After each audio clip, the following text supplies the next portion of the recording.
이번 영상은 인류가 진화해온 과정을 알아보고 이를 들으면서 외워보는 시간을 가져보겠습니다. 현생 인류가 있기까지 많은 고인류가 있었는데요. 그 종류가 많아 생각만 해도 머리가 지끈거립니다. 게다가 새로운 화석이라도 나오면 그 계보까지 바뀌기도 합니다.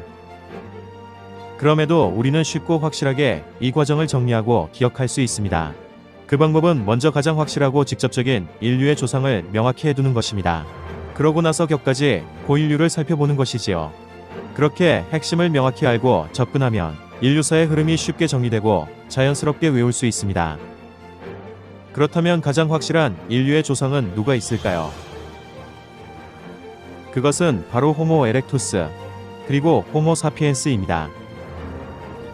먼저 이 둘만 확실히 알아도 인류 진화의 큰 그림을 그릴 수 있지요.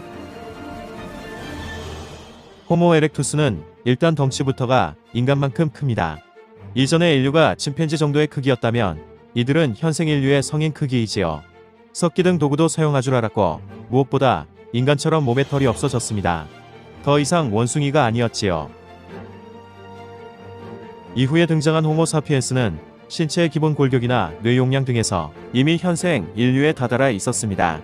무엇보다 실제 현생 인류의 미토콘드리아 DNA를 추적해보면 20만 년 전에 칼라하리 지역에서 살던 한 호모 사피엔스 여성이 실제 우리의 최초의 할머니라는 사실을 알 수 있습니다. 우리가 이 호모 사피엔스 여성으로부터 직접 그 피를 이어받은 후손이라는 얘기지요. 그러므로 가장 간단하고 확실한 계보를 정리해보면 다음과 같습니다. 인간반 원숭 이반인 오스트랄로피테쿠스에서 그 다음 호모 에렉투스, 또 다음은 호모 사피엔스, 그리고 지금의 우리, 즉 현생 인류인 호모 사피엔스 사피엔스이지요. 여기서 오스트랄로피테쿠스는 말 그대로 남쪽의 원숭이에 불과합니다. 단지 직립보행만 할 수 있을 뿐이지요. 이랬던 인류는 200만 년 전의 몸의 크기는 물론 신체의 비율도 현생 인류와 비슷한 호모 에렉투스로 진화한 것이지요. 주먹도끼처럼 잡기 편하고 날카로운 석기도 만들고 불도 사용하게 됩니다. 무엇보다 호모 에렉투스는 인류 최초로 전 세계로 그 활동 무대를 확장해 갑니다. 170만 전에 아프리카를 넘어섰고 50만 년 전 우리나라 검은모루 동굴에서도 살았지요. 또 다른 명백한 인류의 조상인 호모 사피엔스는 30만 년 전부터 등장합니다. 이들의 외형은 현생 인류와 거의 같습니다. 20만 년 전이면 칼라하리 지역에서 앞서 말한 인류의 최초 할머니가 나타나고요. 그러다가 7만 년 전쯤에 이르면 호모 사피엔스에게 어떤 급격한 변화가 감지됩니다. 갑자기 화살같이 돌과 다른 재료를 연합하는 복합 기술이 나타나는가 하면 심지어 3cm도 안 되는 작은 석기를 열 처리하는 기술도 선보입니다. 조개 껍질에 구멍을 뚫어 만든 장신구 등도 등장하기도 하는데요. 이는 인간만이 갖는 미적 욕구를 보여주는 것이지요.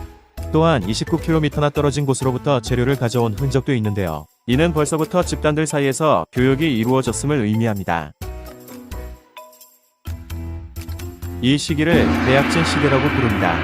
이렇게 초기와는 확연히 달라진 호모 사피엔스는 6만 5천 년 전부터 아프리카를 떠나 전 세계로 퍼져나가게 됩니다. 6만 년 전후로 중동과 아시아로 뻗어나가기 시작했고 이후 호주와 유럽까지 진출하지요.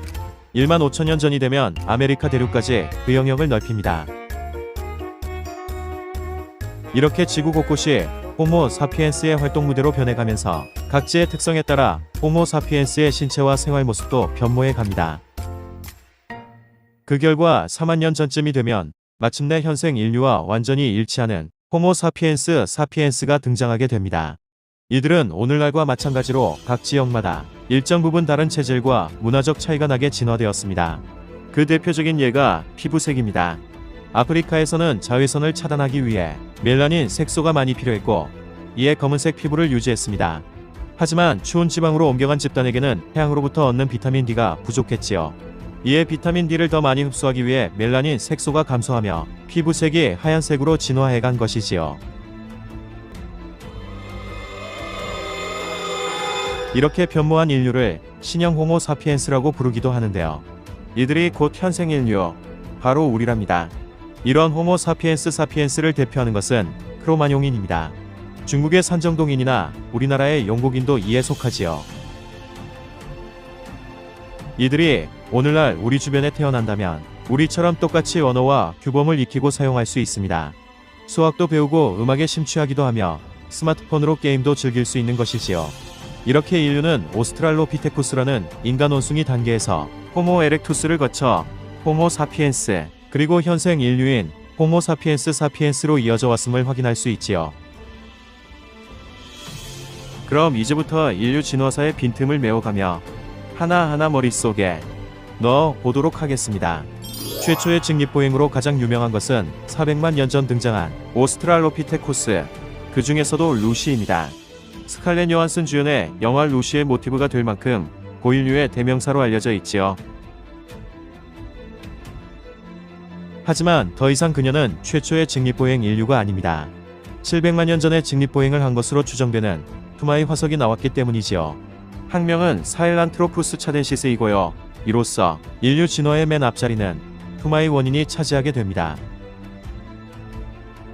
이후 오스트랄로피테쿠스 뒤를 잇는 종은 호모 하빌리스입니다. 최초로 도구를 사용했다고 해서 붙여진 이름이지요. 하지만 호모 하빌리스는 인간의 직계 조상이라고 하기엔 그 키가 너무 작아 호모 루돌펜시스가 대두되고 있고요. 도구 사용 또한 더 먼저 사용한 오스트랄로피테쿠스 가르이가 나타난 상황이랍니다.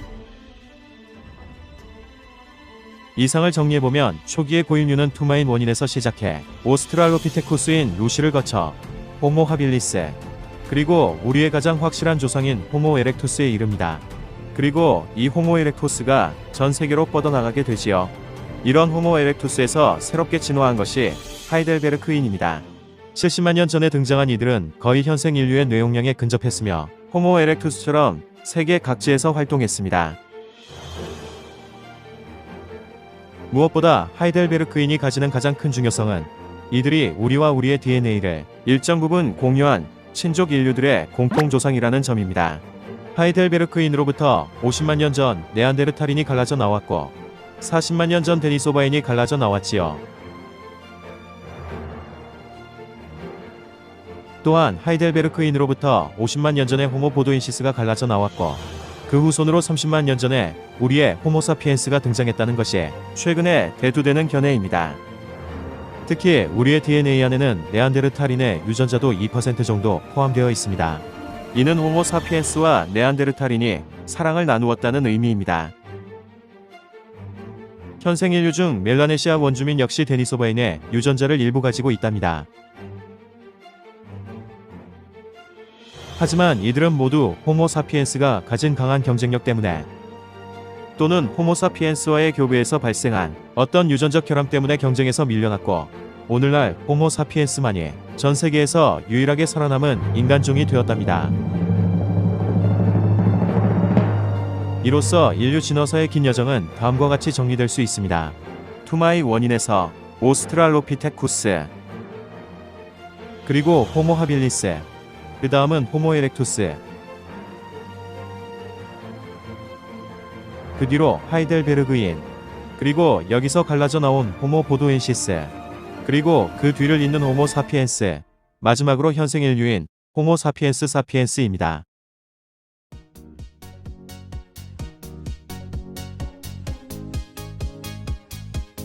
외우기 쉽게 포인트를 정리하면 우리의 호모 에렉투스 앞뒤로 하하가 들어가지요. 앞에는 하빌리스, 뒤에는 하이델베르크인이 오는 것입니다. 그리고 하이델베르크인 뒤로는 새로 대두된 호모 보도엔시스가 들어가고요.